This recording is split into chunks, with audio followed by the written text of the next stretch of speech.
પાછળ ઉભેલા મહેમાનોને રિક્વેસ્ટ છે, પ્લીઝ તમારી સીટ લઈ લેજો.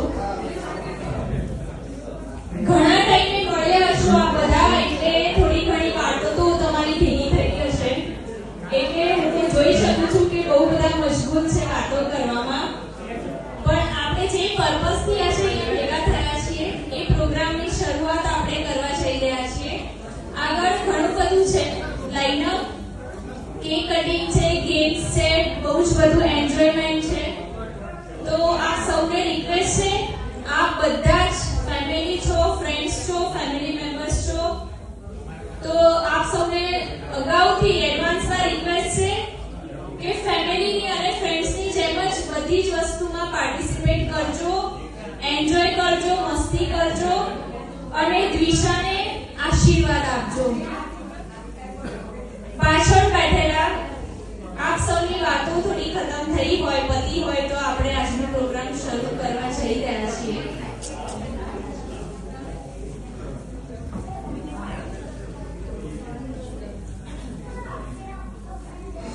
પ્લીઝ તમારી સીટ લઈ લેજો. Thank you so much. હજી કોઈ આવવાનું?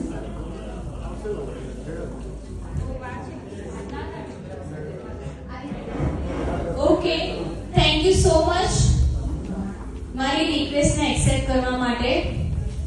તો આપ સૌ ફેમિલી છો, હું તમારા માટે અનનોન છું, તમે બધા એકબીજાને ઓળખો જ છો. તો સૌ પહેલા જય શ્રી કૃષ્ણ, નમસ્કાર, વેરી ગુડ ઇવનિંગ. હું મારું ઇન્ટ્રોડક્શન આપી દઉં. હું આજની આપની હોસ્ટ અને દોસ્ત દામિની, અને આજના 3-4 કલાક માટેનું જે પણ આ સેલિબ્રેશન છે એમાં હું પણ તમારી ભાગીદાર. તો આપણે બધા સાથે મળીને એન્જોય કરીશું. તો તૈયાર છો ને બધા? યસ. આજની ઓડિયન્સ બહુ સરસ છે. અમને એક તાળીઓનો ગડગડાટ અને એક જોરથી હા મળે ને એટલે અમે ખુશ. બસ અમારી એ પ્રાઇઝ મળી કહેવાય. તો દ્વિષા પટેલ એ જે સીએ કમ્પ્લીટ કર્યું છે એના સેલિબ્રેશન માટે આપણે આજે બધા અહીંયા ભેગા થયા છીએ. દ્વિષાને આશીર્વાદ આપવા માટે, કારણ કે દ્વિષા આપણા બધાથી બહુ નાની છે અને સીએ કમ્પ્લીટ કરવું ઇઝ નોટ ઈઝી થિંગ. બહુ જ બધી વસ્તુઓ એમાં મેટર કરતી હોય છે.